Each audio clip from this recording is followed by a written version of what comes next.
Liberty Tamil நேயர்களுக்கு வணக்கம். இன்றைய நேர்காணலில் நாம் சந்திக்க இருப்பவர் பத்திரிகையாளர் கோட்டீஸ்வரன் அவர்கள். வணக்கம் சார். வணக்கம் அஜீஷ். நேயர்களுக்கு அன்பு வணக்கம். பாஜகவுக்கு பெரும்பான்மை இல்லாத காரணத்தினால என்டிஏ கூட்டணி மத்தியில் ஆட்சி அமைக்கிறாங்க. இதில் காங்கிரஸ்லேருந்து சிவசேனாவிலேருந்து பல்வேறு குரல்கள் வருதுன்னு பார்க்க முடியுது. இந்த ஆட்சி நிலைக்காது, கூடிய விரைவில் இன்றைக்கு சந்திரபாபு நாயுடு அவர்களும் நிதிஷ் அவர்களும் எப்படி பாஜகவை ஆதரிக்கிறார்களோ அதே மாதிரி இந்த ஆட்சி நிலைக்காது, இன்னும் கொஞ்ச நாளில் அவங்க இந்திய கூட்டணியை ஆதரிப்பாங்கன்னு சொல்கிறாரு. தொல் திருமாவளவன் அவர்கள் கூட நேற்று பத்திரிகையாளர் சந்திப்பில் சொல்கிறாரு, பாஜக கூட்டணிக்குள்ளே குழப்பம் வரும், நாங்கள் ஆட்சி அமைக்கக்கூடிய சூழல் உருவாகும்னு சொல்கிறாருல்ல, இதெல்லாம் எப்படி பார்க்குறீங்க? அதாவது இதெல்லாம் ஒரு நம்பிக்கையோட எதிரொலி. அதாவது எக்ஸிட் போலில் 400 ஜெயிப்போம் நீங்கள் சொன்னீங்கல்ல, அப்போ நல்லா இருந்தது, இனிச்சுது இல்லையா? அதேமாதிரி இவங்க என்ன பண்ணுவாங்கன்னா, அடுத்த 4 வருஷத்துக்கோ இல்லை 3 வருஷத்துக்கோ நாங்கள் ஆட்சி அமைப்போம் சொல்லுவோம். அதெல்லாம் நீங்கள் டென்ஷன் ஆகக்கூடாது பிஜேபிக்காரங்க. ஏன்னா நீங்கள் சொல்லும்போது நல்லா இருந்ததுல்ல, ராகுல் காந்தி ஒரு தலைவரே இல்லை. அப்போ இவங்க என்ன பண்ணுவாங்கன்னா, ராகுல் காந்தி பிரதமர் ஆவார், இல்லை நிதிஷ்குமாரை பிரதமர் ஆக்குவோம், இல்லை சந்திரபாபு நாயுடு நீங்கள் பிரதமர் ஆனால் ஒண்டி போதும், மிச்சம்லாம் நாங்களே பார்த்துக்குறோம் கூட சொல்லுவாங்க. 32 கட்சி இருக்குது. இப்போ 32 கட்சியில் என்னென்னா, இதில் பிஜேபியும் ஆளை எடுக்கிறதுக்கு முயற்சி பண்ணுவாங்க. அப்படிலாம் லூஸ்லலாம் விட மாட்டாங்க. இந்த இந்திய கூட்டணியிலேருந்து எடுக்கிறதுக்கு பார்ப்பாங்க. அரசியல் ரீதியாக அண்ணன் திருமாவளவன் சொல்கிறாரு, அது ஒரு கிட்டத்தட்ட கிண்டல் அடிக்கிறது, வெறுப்பேற்றுறது, பயமுறுத்துறது, எப்படி வேணால் எடுத்துக்கலாம். ஆனால் எது பண்ணாலும் பாதிக்கப்பட போகிறது பிஜேபி தான். ஏன்னா இப்படி பார்க்கும்போது எதிரியே கண்ணுக்கு இல்லை அப்படின்ற மாதிரி ஒரு தோரணையில் இருந்தவங்கள ஜெயிச்சு தோத்துட்டு இருந்தால் கூட பிரச்சனை கிடையாது. புரியுதுங்களா? அதாவது இது ஒரு நிம்மதி இல்லாத ஒரு தன்மை இருக்கும். திடீர்னு ஒரு 10 நாள் தெலுங்கு தேசம் கட்சியிலேருந்து எதுவுமே பேசலை கொள்ளலைன்னா ஏன் அவங்க உம்முன்ருக்காங்க, ஏன் பேச மாட்டேன்றாங்க, இப்படியெல்லாம் பயப்பட சொல்லும். புரியுதுங்களா? இப்போது நேற்றுலாம் பாருங்கள், இந்த பக்கம் திரும்பி இப்படி சிரிக்கிறாரு, இந்த பக்கம் திரும்பி சிரிக்கிறாரு. நாயுடு கிட்ட ஏதோ சின்ன வயசுலேருந்து கோலி குண்டு விளையாடி பழக்கம் பண்ண ஒரு நண்பர் மாதிரி தானே பண்ணுறாரு. அதே நாயுடு அவர்கள் நான் கூட என்னோடய நேர்காணலில் ஒரு 5-6 மாதத்துக்கு முன்னாடி சொல்லியிருப்பேன். நாயுடு அவர்கள் கைது செய்தப்போ காங்கிரஸ் கட்சி ஒரு தவறு செய்கிறாங்க, அவரை போய் ஜெயிலில் பார்க்கணும், மருத்துவமனையில் போய் நலன் விசாரிக்கணும்லாம் நான் பேசி பதிவு பண்ணியிருப்பேன். ஏன்னா இப்போ பார்த்தீங்கன்னா அப்படியே நல்லா பழகிறாரு. அதே ஐயா ஓபிஎஸ் அவர்களோ இல்லை தமிழகத்திலேருந்து யாருன்னா போனால் அப்படியே பார்க்காத மாதிரி போகிறாரு. அப்போது அவரை பொறுத்தவரையில் என்னென்னா, எங்கே பசை இருக்கிறதோ, எங்கே வாக்குகள் இருக்கிறதோ, எங்கே ஓட்டு இருக்குது, அவருக்கு தேவையான விஷயங்கள் எங்கே இருக்கிறதோ அதற்கு நன்காக பழகக்கூடிய தன்மை படைத்தவர். இப்போ நீங்கள் யாருன்னா ராகுல் காந்தி மோட்டார் பைக் ரிப்பேர் பண்ணுறவரை போயிட்டு அவர் கூட உட்காந்து டீ சாப்பிட்டுக்கிட்டு ரிப்பேர் பண்ணுற மாதிரி பார்த்துருப்பீங்க. அதுக்கப்புறம் ஒருத்தர் அழுக்கு சொக்கா போட்டிருப்பார், அவரை போய் தோலில் கை போட்டு இழுத்துட்டு போகிற மாதிரி பார்த்துருப்பீங்க. ஒரு மாற்றுத்திறனாளி வீல் சேரில் உட்காந்துருப்பார், அவருக்கு கை பிடிச்சிட்டு பாரத் ஜோடா ஏத்திரலை கூப்பிட்டு போன மாதிரி பார்த்துருப்பீங்க. எங்கன்னா ஒரு சாதாரண ஒரு சாமானிய ஒரு முகம், அதாவது ஒரு வேலையை செய்துட்டு வேர்வையோடு இருக்கும்போது அது ஒரு உழைப்புக்கு உண்டான ஒரு அழகு. வேர்வையாக இருக்கிறதோ இல்லை ஒரு சொக்கா கசங்கி போயிடும், அதுதான் யதார்த்த நிலை. அந்த மாதிரி நபர்களோட உட்காந்து சாப்பிட்ற மாதிரியோ இல்லை பழகிற மாதிரியோ இல்லை பக்கத்தில் கட்டி தழுவுற மாதிரியோ இல்லை சரிசமமாக நடத்துகிற மாதிரி எதனா காட்சிகள் இருக்கா? கிடையாது. இனிமேல்ட்டு என்னென்னா அந்த பிராண்டிங்லாம் இனிமேல் பண்ண முடியாது. ஏன் பண்ண முடியாதுன்னா, அதெல்லாம் தனியாக ஃபோட்டோ ஷூட் பண்ணும்போது என்ன சொல்லுவார் நிதிஷ்குமார், இப்போ என்னப்பா எல்லாத்துக்கும் உங்கள் திட்டு பேரே வைக்கிறீங்க, ஒரு 2 திட்டு பீகார் பேர் என் பேர் அதெல்லாம் வைக்கலாமே, எல்லாமே மோடி செய்கிறாருன்னா அப்போ நாங்களே எதுக்கு இருக்கிறோம் அப்படின்வார். அப்புறம் சந்திரபாபு நாயுடு அவர்கள் அமைச்சர் கிடைப்பாங்க. அவங்க இப்போ எங்கள் அண்ணன் முருகன் என்ன சொல்லுவார், ஐயா எல்முருகன், பாரத பிரதமர் மோடி அவர்களோட கனவு திட்டம், அவர் கனவும் காண்டு இருக்க மாட்டார், அது திட்டத்துக்கும் சொந்தக்காரராக இருக்க மாட்டார், அது ஏதோ பிளானிங் கமிஷனில் நித்தி ஆயோகெல்லாம் ஃபஸ்ட்லேருந்து இருக்கிறது சொல்லும்போது சொல்லுவாங்க.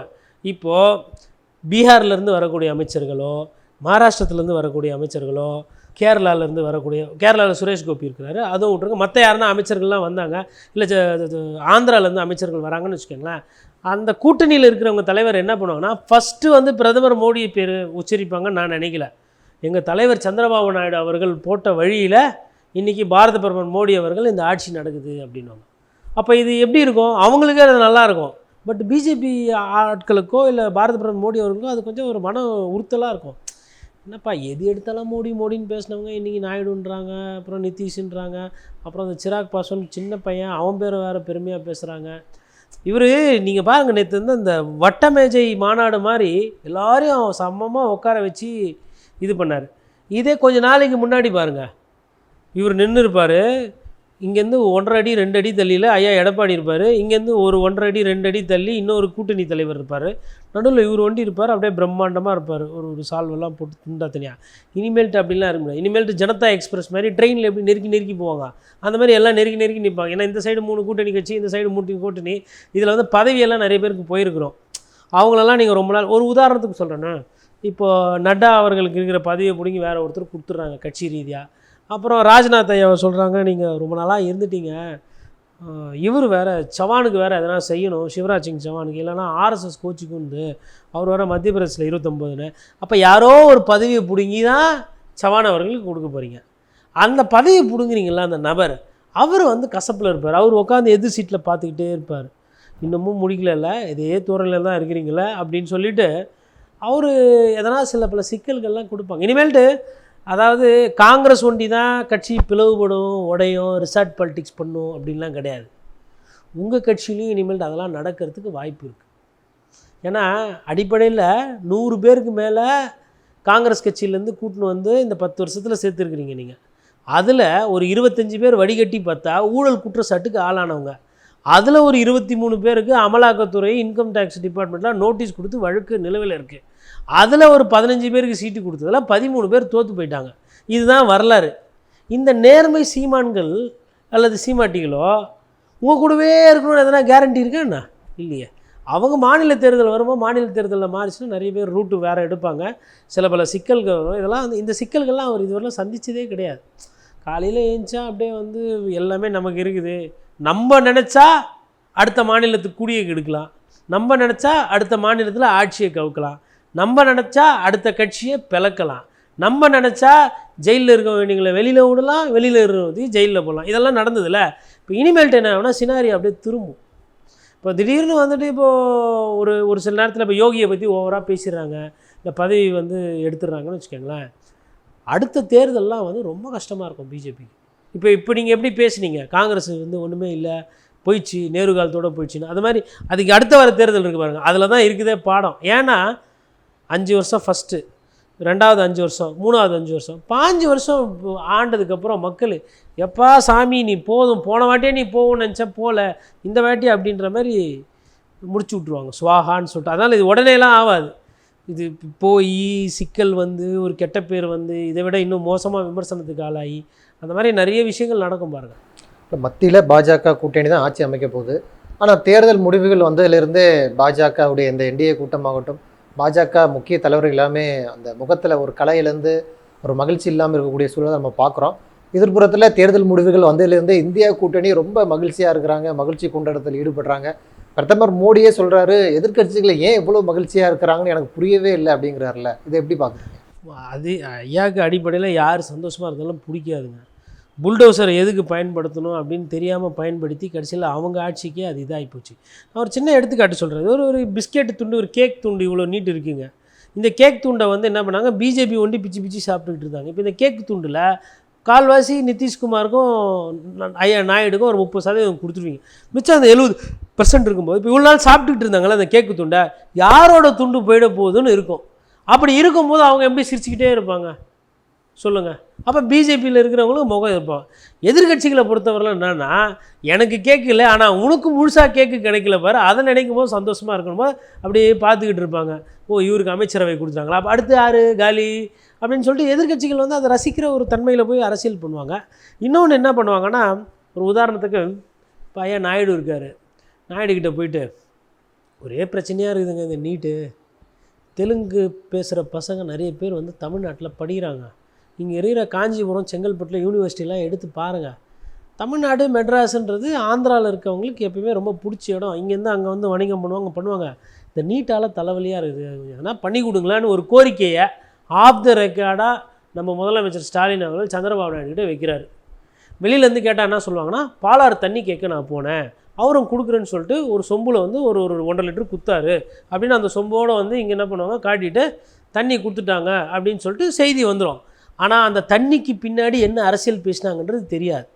அப்போ நாயுடு மேபி உத்தரவாதம் கொடுக்குறாரு, அது ஒன்றும் பிரச்சனை இல்லை, அக்னிவீர் அவர் காலி பண்ணார், நீட்டை நான் காலி பண்ணேன்னு ஒரு உத்தரவாதம் கொடுக்குறாருன்னு வச்சுக்கோங்களேன். அப்போ என்ன ஆகிடும், அதாவது சந்திரபாபு நாயுடு அவர்கள் எந்த மாதிரி தலைவர்னால் எல்லாருக்கூட்டையும் பழகக்கூடியவர். அவர் நாயுடு அவர்களுக்கும் ஒரு சில தேவைகள் தமிழ்நாட்டில் நடக்க வேண்டியது இருக்கும், இங்கே நிறைய தெலுங்கு பேசக்கூடியவர்கள் இருக்கிறாங்க, அவர் தமிழகத்துக்கு வந்து போயிட்டு தான் இருந்தார், இந்த ஆட்சி கீட்சியெல்லாம் போய் அவர் பதவி இல்லாத காரணத்தில் தான் வரல. அப்படின்னும் போது அப்போ தமிழக முதலமைச்சர் ஒரு கோரிக்கை வைக்கிறாரு அப்படின்னும் போது அந்த நட்பு இருக்கிறது, அப்போ அவர் அது ஒத்துக்கலாம். இல்லை இன்னொன்று, இப்போது தெலுங்கானாலையுமே அந்த அக்னிவீர் பிரச்சனை வந்தது. அப்போ வந்து நாயுடு அவர்கள் இப்படி சொல்லலாம்ல, ஆந்திராவில் ஆட்சிக்கு வந்துட்டோம், ஒட்டுமொத்த இந்தியாவில் கிங் மேக்கர் ஆகிட்டோம், ஒருங்கிணைந்த ஆந்திர பிரதேஷ்க்கு தானே நம்ம முதலமைச்சராக இருந்தோம், இந்த தெலுங்கானா கொண்டு தனியாக காங்கிரஸுக்கு ஒரு முதலமைச்சர் சரியில்லையா, நம்ம அதையும் வந்து ஏன் இது பண்ணக்கூடாதுன்னு சொல்லிட்டு அவர் அங்கே கட்சியை வளர்க்கணும்னு முடிவு பண்ணுறாரு. அப்போது தெலுங்கானாக்கு என்ன தேவை அதையும் பண்ணலாம்.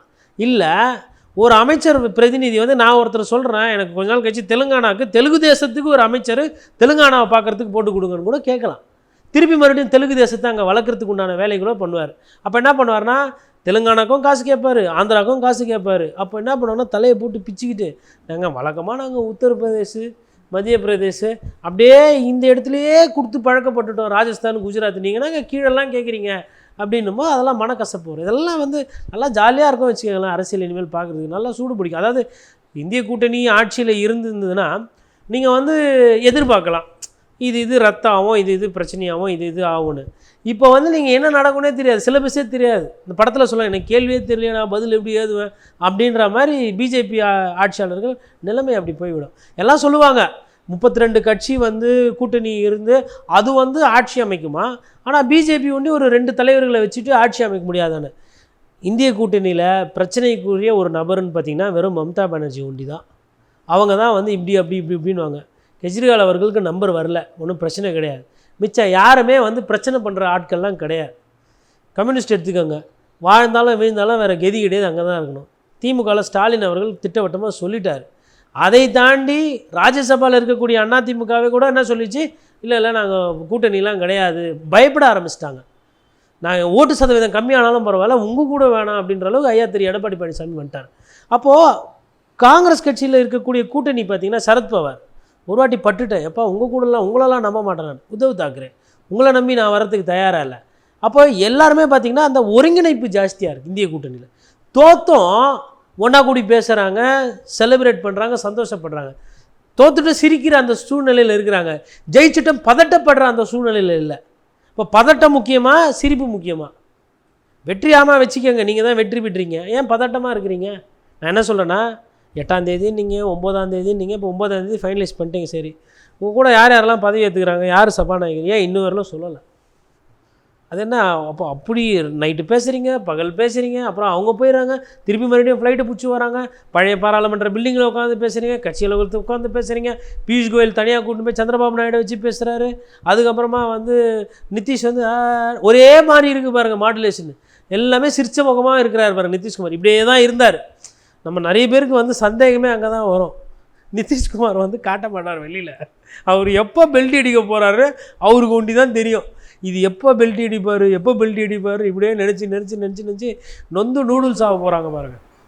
இந்த நாடாளுமன்ற தேர்தல் தமிழகத்தில் ஒரு மிகப்பெரிய ஒரு இம்பேக்டை ஏற்படுத்தியிருக்குன்னு சொல்லலாம். குறிப்பாக பாஜகவுக்குள்ள பல்வேறு குழப்பங்களை அது ஏற்படுத்தியிருக்கு. பாஜக தலைவர் அண்ணாமலைக்கு எதிராகவே பாஜக உள்ளிருந்து பலர் கேள்வி எழுப்புகிறாங்க. இவர் தலைமையில் பாஜக வீழ்ச்சி அடையுது, இவர் வந்து தேசிய தலைமையை தவறாக வழி நடத்துகிறார் அப்படிங்கிறாங்க. ஆனால் அண்ணாமலை ஒரு புறம் சொல்கிறாரு, நாங்கள் வந்து 2026 அதிமுகவோட கூட்டணி இல்லாமல் நாங்கள் தனிச்சையாக சந்திப்போம், தமிழ்நாட்டில் பாஜகனவங்க அதிக அளவு வாக்கு சதவீதத்தை உயர்த்தி இருக்கிறோம்னு சொல்லியிருக்கிறார்கள். இது எப்படி பார்க்குறீங்க? இல்லை, இது வந்து இந்த கருத்தை வந்து ஜனநாயக ரீதியாக வரவேற்கணும். ஏன் அதை ஜனநாயக ரீதியாக வரவேற்கணும்னா, ஜனநாயகத்தில் வந்து நிறைய கட்சி தோற்றா தான் மக்களுக்கோட அதிகாரம் வந்து பெருசாகும். அப்போது ஐயா என்ன நினைக்கிறாருன்னா, வெற்றி பெறுறது வேறு யாருன்னா பட்டுக்கிட்டோம், நம்ம வந்து நம்மளோட இருமாப்பை காட்டிக்கணுன்ற மாதிரி. காலம் இங்கே என்ன நடந்துக்கிட்டு இருக்குன்னா, விஜய் அவர்கள் வந்து நேற்று வாழ்த்து சொல்கிறாரு. யாருக்கு வாழ்த்து சொல்கிறாரு? 2 பேரை தேடி வாழ்த்து சொல்கிறாரு. ஒன்று அண்ணன் சீமான், இன்னொன்று அண்ணன் நம்ம விடுதலை சிறுத்தைகள் கட்சிகளோட தலைவர் அண்ணன் திருமாவளவனுக்கு வாழ்த்து சொல்கிறார். இப்போ ஒருவேளை திருமாவளவன் அவர்கள், சீமான் அவர்கள், விஜய் 3 பேர் சேர்ந்து ஒரு கூட்டணி நிற்கிறாங்கன்னு வச்சுக்கோங்களேன், பாஜகவோட நிலைமை என்ன ஆகிடும்? இருக்கிற இடத்துலேருந்து இன்னும் பின்னாடி போயிடும். அப்போது நாங்கள் தனியாக களத்தை காணுவோம், தனியாக பண்ணுவோம்னு சொல்லி ஆல்ரெடி நிறைய பேருக்கு டெபாசிட் இல்லாமல் பண்ணி விட்டீங்க. அப்போ அதாவது டெல்லியில் வந்து இவர் போய் என்ன பிராண்டு பண்ணுறாரு, எப்படி விளம்பரப்படுத்தி ஒரு பொருளை விற்கிறாரு, இல்லை எப்படி தன்னைத்தானே விளம்பரப்படுத்திக்கிறாருன்றது அது அவருக்கு தான் தெரியும், வெளிச்சம். ஆனால் பாஜகக்காரர்கள்லையே ஒரு சிலர், நேற்று கல்யாணம் சொல்லிட்டு ஒருத்தர் டிடி நெக்ஸ்ட் ஆங்கில பத்திரிக்கை பேட்டி கொடுக்குறாரு. என்னன்னா இவர் தாங்க முழு காரணம், நாங்கள் வந்து போன தேர்தலை விட இந்த தேர்தல் பார்க்கும்போது நாங்கள் அதிக இடத்துல நின்று இருக்கிறோம், எங்களுக்கு வர வேண்டிய இடத்துல வரல, நிறைய இடத்துல டெபாசிட் போயிருக்கு. ஆனால் அதை புரியாமல் வளர்ந்துட்டோம் வெற்றின்னு இவர்பாட்டுன்னு போகிறாருன்ற மாதிரி பேட்டி கொடுக்க ஆரம்பிச்சிட்டாங்க. அதே மாதிரி இது மாதிரி கட்சிக்காரங்களே பேட்டி கொடுக்குறாங்கன்னு சொல்லிட்டு பாஜகவில் இருக்கிற ஐடி விங்கில் இருக்கிறவங்கள அந்த கட்சியினர் மீது வந்து அவதூறாக வந்து செய்தி பரப்புகிறாங்க. இப்போ இதெல்லாம் வந்து ஒரு வெற்றியின் அடையாளமா? எது நடக்கும்? சூழ்ச்சமோ, அதுக்கப்புறம் வசைப்பாடி பேசுறது, குறை சொல்கிறது, நொரநாட்டியம் பேசுறது, அதுக்கப்புறம் உட்கட்சி பிரச்சனைலாம் எங்கே நடக்கும்னா ஒரு இடம் தோற்று போச்சுன்னா தான் அங்கே நடக்கும். இதே ஜெயிச்சிருந்தா நான் சொல்லக்கூடிய இந்த நபர்கள்லாம் இருக்காங்களா, முதற்கட்ட இரண்டாம் கட்ட நபர் அமைதியாக இருப்பாங்க. இன்னும் ஒரு சிலர் பேர் என்ன பண்ணுறாங்க, ஆஃப் த ரெக்கார்டாக பத்திரிகையாளர்கிட்ட புலம்புறாங்க. நீங்கள் எதனா எழுதுங்க, எதனா பேசுங்க, இவர் தொல்லை தாங்கலைங்க, நல்லா இருந்த கட்சி இப்படி பண்ணிட்டாரு, கொஞ்சம் கொஞ்சமாக பில்டப் பண்ணி தமிழிசை, சவுந்தரராஜன், பொன்னார் வந்து இந்தளவு எடுத்துகிட்டு வந்திருக்கிறோம், பானை திரண்டு வர நேரத்தில் இவர் உடைக்கிறாரு, இவருக்கு புரிதலே இல்லை அப்படின்ற அளவு வெளிப்படையாக பேசுகிறாங்க. நம்மளை அதாவது அவங்களுக்கு நல்லா தெரியும் நம்ம வந்து பிரதமர் மோடி அவர்களை விமர்சனம் பண்ணி பேசுகிறோம், அவங்க எதனா ஒரு திட்டம் கொண்டு வந்தால் நம்ம அதை விமர்சனம் பண்ணுறோம்லாம் அவங்களுக்கு தெரியுது. இருந்தாலும் அவங்க என்ன நினைக்கிறாங்கன்னா, பாரதிய ஜனதா கட்சி அழிஞ்சிடக்கூடாதுன்னு நம்ம நினைப்போம் பத்திரிகையாளர்கள் அப்படின்றது. ஏன்னா அடிப்படையில் நம்ம ஜனநாயகவாதியாக இருக்கணும். ஒரு கட்சி நாசமாக போகிறது அது எந்த கட்சியாக இருந்தாலும் அந்த தொண்டை விரும்ப மாட்டான். இப்போ பாஜக தொண்டர்களும் அதிமுக தொண்டர்களும் இன்றைக்கி ஒன்றா இருக்கிறாங்க. உங்கள் கட்சியும் மோசமாக போச்சு, என் கட்சியும் மோசமாக போச்சு, ஆனால் தலைவர்கள் ஒன்றி வெற்றின்றாங்க. இது எப்படி இந்த வெற்றி புரியலையே? வெற்றின்னா என்ன பண்ணணும்? தொண்டம் பட்டாசு வெட்டி கொண்டாடி போகிற பஸ்ஸெல்லாம் நிப்பாட்டி பஸ்ஸு இது ஸ்வீட்டு காரம் மிச்சர்லாம் கொடுத்து அண்ணன் எடப்பாடியார் வாழ்க்கை பண்ணுவாங்கள்ல. இல்லை அண்ணன் அண்ணாமலை இளம் சிங்கம் வெற்றின்னு அந்த எழுச்சி இருக்கும்ல, எங்கே அந்த எழுச்சி? நீங்கள் ஒண்டி தான் சிங்கலாக எழுச்சி வெற்றின்னு சொல்லிட்டு வர கூட ஒரு 2 பேர். அப்போ இது வெற்றியா? வெற்றினா நான் என்ன கேட்குறேன்னா, கமலாலயத்தில் ஏன் பட்டாசு வெடிக்கல? கமலாலயத்தில் நிருபர்களை கூப்பிட்டு இது நிர்வாகிகளை கூப்பிட்டு ஏன் வந்து சால்வை போடலை? உழைச்சவங்களுக்கு ஏன் பாராட்டு தெரிவிக்கலை? ஏன் இன்னும் எங்கேயும் வெற்றி கூட்டணி ஊர்வலம்லாம் போகல? ஏன் வாக்காளர்களை சந்தித்து நன்றி சொல்லலை? வெற்றி தானே உங்கள் வாதம் பிரகாரம், இது வெற்றி தானே? ஏன் பண்ணலை? எதுக்கு ஃபஸ்ட்டு டெல்லி போனீங்க? ஓட்டு போட்டது யார்? ஜனங்க இங்கே இருக்கிறாங்க. இப்போ எதுக்கு டெல்லிக்கு போனீங்க? ஏதோ ஒரு விளக்கம் சொல்லி நமக்கு எதனா கிடைக்காதா? ஒருவேளை மொத்தமாக காலி பண்ணிட்டாங்கன்னா முதலுக்கு மோசமாகிடுமே, என்ன பண்ணுற, நம்ம கூட இருக்கவங்களாம் விட்டு ஓடிட்டாங்கன்னா, அந்த மாதிரி சில பல பிரச்சனைகள் இருக்குது. இங்கேயும் அதே தான் பொருள். 1% ஓட்டு கூட வாங்கிட்டோம், வாங்கினது 1% ஓட்டு கூட. அதிமுக இழந்தது எவ்வளவு? 35% இருந்தது வாக்கு விகிதாச்சாரம். இனி 20-22 எடுத்துன்னு வந்து விட்டுட்டீங்க. 15-14% ஓட்டு விகிதாச்சாரம் போயிட்டு, போன தேர்தலை விட இந்த தேர்தலில் ஒரு ஓட்டு விகிதாச்சாரம் கூடனா என்னன்னு தெரியல.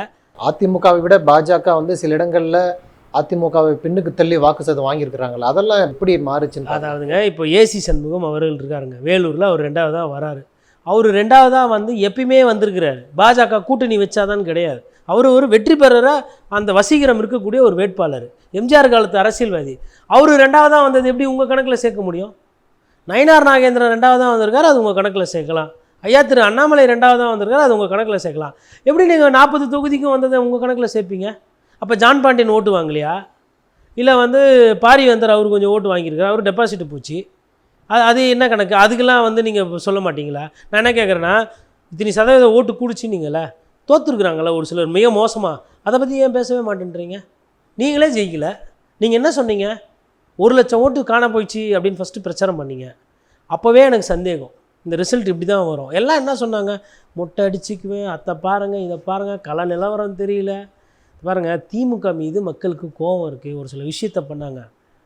அவங்க 3 வருஷம் ஆண்டதுக்கே இவ்வளோ கோவம், நீங்கள் 10 வருஷம் ஆண்டிருக்கிறீங்க, அப்போ எவ்வளோ கோவம் இருக்கும்? அதே தான் அதிமுகக்கும்.